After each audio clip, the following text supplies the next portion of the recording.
semuanya. Kami dari kelompok 5, kelas D Praktikum 2, mata kuliah Pengauditan 1. Kami akan menampilkan sebuah kasus dilema etika pada KP Tenten. Selamat menyaksikan.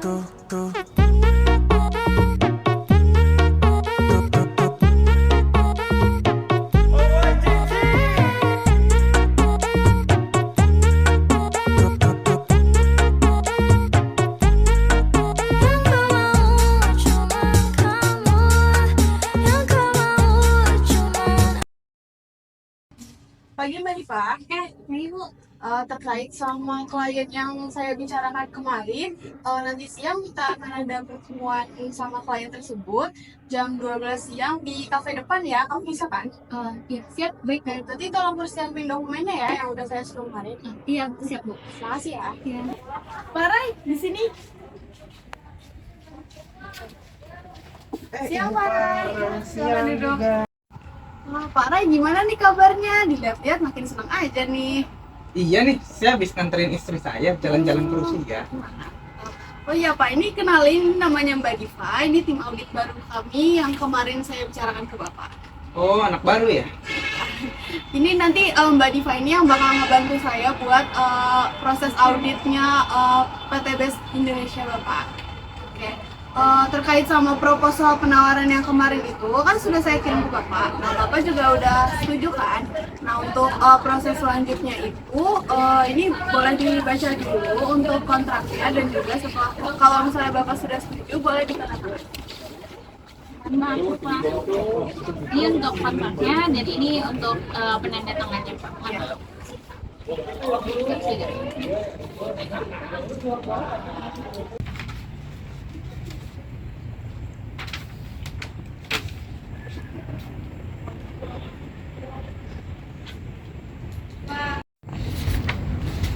Baik Bu Farah, ini sudah saya tanda tangani. Iya, Bapak terima kasih banyak ya untuk kerjasamanya. Untuk selanjutnya akan segera kami proses dan kami akan kabari terus. Oke Bapak, terima kasih banyak ya. By the way Bu Farah, Ya? kayak biasa kan ya? Ya, tenang aja. Oh iya, saya juga pas dari Rusia sempat beli oleh-oleh buat Bu Farah. Sama buat Mbak Diva.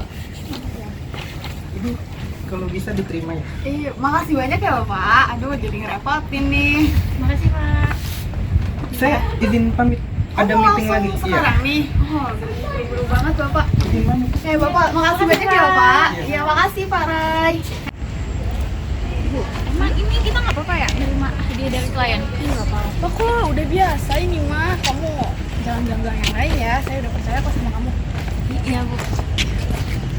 Yang tadi tuh emang benar gak apa-apa ya? Bukannya harusnya gak boleh nerima hadiah apapun? Ini serius gak sih? Aman gak ya? Kok gue curiga sih? Atau emang udah biasa kayak gini? Duh, gimana nih? Gue harus apa dong? Permisi Bu, mohon maaf sebelumnya. Iya, kenapa? Jadi gini Bu, tadi kan saya udah nge-audit yang laporan klien kemarin. Iya. Nah, saya tuh menemukan sesuatu yang janggal gitu Bu. Ini kan ada transaksi buat pembelian mesin itu di sininya tercatat sejumlah 875 juta. Iya. Tapi saya nemuin di notanya itu dia cuma sejumlah 800 juta nih Bu. Ini gimana Bu? Saya harus lebih lanjut atau gimana ya Bu? Ini tuh sebenarnya udah biasa kalau di klien ini. Jadi dia ini tuh uang 75 juta sisanya dia tuh buat pemasangan sama perawatan mesin di awal. Itu udah biasa kok di klien ini aman. Oh gitu ya Bu. Tapi Bu bukannya kan kita harus melaporkan sesuai aktual yang tercatat di nota nggak Bu? Nggak apa-apa kok aman. Ini nanti notanya ada kok dari mereka aman aja. Itu urusan saya kok. Mbak Diva, akhirnya laporan audit PT Best Indonesia kita udah keluar ya. Iya, setelah sekian lama akhirnya keluar juga nih Bu.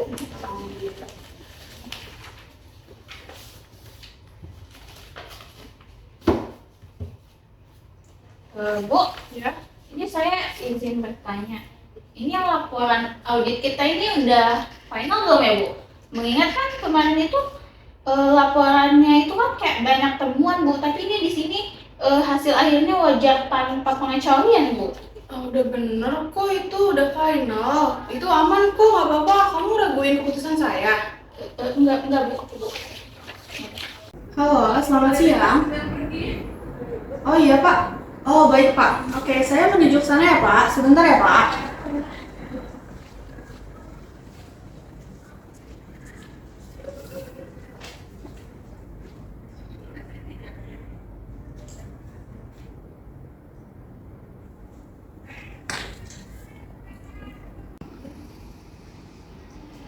Terima kasih.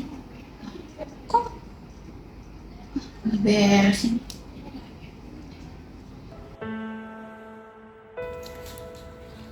Permisi Bu, selamat pagi. Selamat pagi Diva, silakan duduk terlebih dahulu. Terima kasih ya Bu. Ya, ada apa nih Pak? Jadi begini Bu, tanpa bermaksud lancang, saya ingin melaporkan kecurigaan saya Bu terkait asisten manajer dari Ibu Cindy sendiri itu, yaitu Ibu Farah. Wah, ada apa dengan Ibu Farah? Jadi begini Bu, saya itu mencurigai ada sesuatu Bu antara Bu Farah dengan PT Gas Indonesia. Sebelumnya kami melakukan audit Bu, tapi saat proses auditnya itu terdapat beberapa kejanggalan nih Bu. Pertama dari kami menerima hadiah Bu. Saya dan Ibu Farah menerima hadiah itu dari Rusia bukan yang dari kliennya. Terus waktu saya melakukan audit juga ditemukan tuh Bu beberapa kali kejanggalan. Tapi kayak Bu Farah tuh ya nggak apa-apa katanya, seperti kayak tidak peduli gitu Bu. Kemudian yang terakhir tuh Bu, ini yang paling dong sih Bu. Saya kemarin tuh kan udah sengaja nih Bu yang di Farah. Terus kayak saya itu curiga mereka itu ada apa-apa gitu Bu, kayak dari suap gitu Bu. Itu saya kasih tahu ya Bu. Tapi ini kamu serius nih Pak? Ini bukan permasalahan yang main-main loh. Betul Bu, saya juga tadinya kayak sempat apa memang seperti itu atau kayak terlalu baik, tapi kayak kan tidak boleh Bu kalau audit seperti itu Bu. Jadi maka dari itu saya izin lapor ke Ibu dulu Bu, karena kan itu lebih dekat lebih tahu ya. Boleh saya.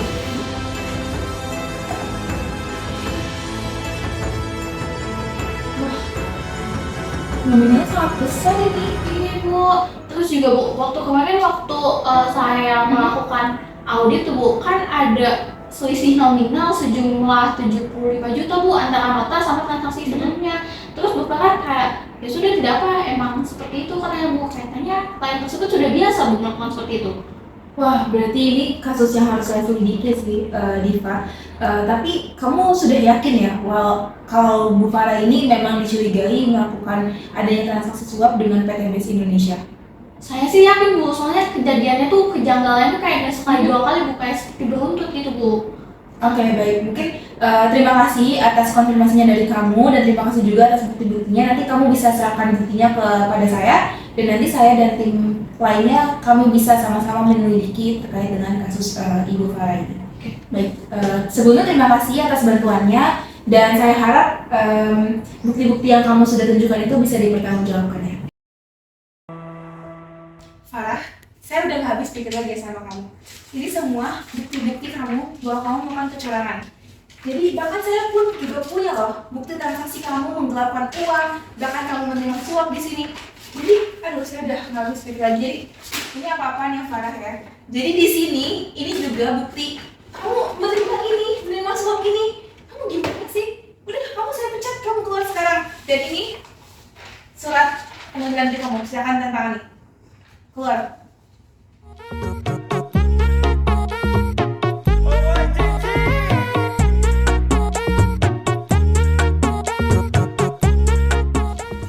Nah, jadi berdasarkan pada kasus yang sudah kita saksikan bersama-sama dalam KAP Tenten, terbukti bahwa Ibu Farah telah menerima suap sebesar 50 juta dan melakukan banyak kecurangan-kecurangan lainnya selama proses audit dengan PT BES Indonesia. Nah, dalam kasus ini terdapat Diva sebagai junior auditor yang mengalami dilema etika. Gimana sih caranya dalam menyelesaikan dilema etika ini? Yuk simak 6 langkah dalam menyelesaikan dilema etika. Langkah yang pertama adalah menentukan fakta yang relevan. Dalam kasus ini, terdapat 5 fakta yang relevan, yaitu yang pertama, Diva mencurigai adanya hubungan antara Ibu Farah dan juga Bapak Arai dari PT BES Indonesia saat melakukan penandatanganan kontrak audit. Dan yang kedua, Diva dan juga Ibu Farah diberikan hadiah oleh-oleh mewah oleh Bapak Rai dari PT BES Indonesia saat proses penandatanganan kontrak audit. Dan yang ketiga, saat melakukan proses audit, Diva menemukan adanya kejanggalan, yaitu perbedaan nominal yang tercantum dalam pencatatan dan juga nominal yang tercantum dalam nota. Namun, Ibu Farah menyepelekan hal tersebut. Dan yang keempat, saat hasil audit keluar dengan opini wajar tanpa pengecualian. Hal ini sangat dicurigai oleh Diva karena Diva menemukan banyaknya kejanggalan selama proses audit. Dan yang kelima atau yang terakhir, Diva secara tidak sengaja menemukan bahwa Ibu Farah menerima bukti transfer sebesar 50 juta yang diduga sebagai uang suap yang diterima dari klien. Yang kedua adalah menentukan masalah etika yang muncul. Nah, dalam hal ini terdapat 4 masalah yang dijumpai oleh Diva. Yang pertama, apakah etis bagi Diva untuk menerima hadiah yang diberikan oleh klien saat proses penandatanganan kontrak audit? Yang kedua, apakah etis bagi Diva untuk mengikuti perintah dari atasannya untuk menutupi temuan yang ditemukan? Dan yang ketiga, apakah etis bagi Diva untuk membiarkan laporan hasil audit yang beropini wajar tanpa pengecualian padahal ditemukan banyaknya kejanggalan? Dan yang keempat, apakah etis bagi Diva untuk melaporkan asisten manajernya kepada manajer yang diduga dan telah terbukti menerima suap dari klien? Nah, langkah yang ketiga adalah pihak-pihak yang terdampak. Di sini terdapat 4 pihak yang terdampak dari keputusan yang akan dihasilkan oleh Diva. Yang pertama adalah Ibu Farah. Ibu Farah apabila dia dilaporkan kepada manajer, maka karirnya akan terdampak dan ia terancam dipecat. Dan yang kedua adalah Ibu Cindy sebagai manajer. Ia akan mengalami dilema antara mempercayai laporan atau bukti yang diberikan oleh Diva atau tidak mempercayainya. Dan yang ketiga adalah Diva. Diva akan mengalami kebingungan dan ketakutan karena merasa takut untuk melaporkan asisten manajernya kepada manajernya. Dan ia juga takut terjerumus ke dalam permasalahan suap menyuap antara Ibu Farah dan juga klien. Dan yang keempat adalah Bapak Rai sebagai klien.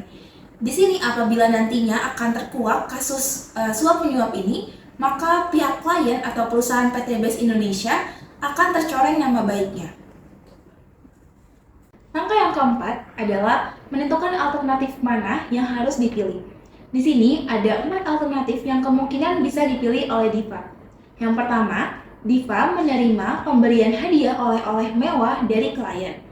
Yang kedua, Diva mengembalikan hadiah oleh-oleh mewah tersebut yang diberikan oleh klien. Yang ketiga, Diva melaporkan Ibu Farah selaku asisten manajernya kepada manajernya yang telah diduga dan terbukti melakukan penerimaan suap yang diperoleh dari PT BES Indonesia sebagai klien auditnya. Dan yang keempat, Diva mengajukan surat pengunduran diri. Langkah yang kelima adalah bagaimana dampak apabila Diva menuruti perintah Ibu Farah dan tutup mata terhadap proses suap penyuap yang ada di perusahaannya. Jangka pendeknya adalah Diva akan menjadi junior auditor kesayangan dari Ibu Farah dan ia akan digemari oleh Ibu Farah dan nanti proses karirnya akan dipermudah dalam hal promosi jabatan. Dan yang kedua adalah jangka panjang. Apabila Diva menuruti perintah Ibu Farah dan terlibat dalam proses suap menyuap, nantinya ia harus mempertanggungjawabkan perbuatannya dan apabila kasus ini akan terbuka, Diva harus menerima konsekuensinya dan mungkin akan menerima hukuman pidana. Nah, selanjutnya langkah yang keenam atau langkah yang terakhir adalah mengambil tindakan yang tepat. Dalam kasus ini sudah dianalisis dari langkah 1 sampai langkah 5 terkait dengan dampak dan juga konsekuensi dari alternatif yang akan dipilih oleh Diva. Maka kami menyarankan Diva untuk mengambil langkah yaitu melaporkan asisten manajernya atau Ibu Farah kepada manajernya. Dengan syarat Diva harus mengumpulkan bukti-bukti yang kuat yang membuktikan bahwa Ibu Farah melakukan transaksi suap menyuap dan menerima suap dari klien yaitu PT BES Indonesia.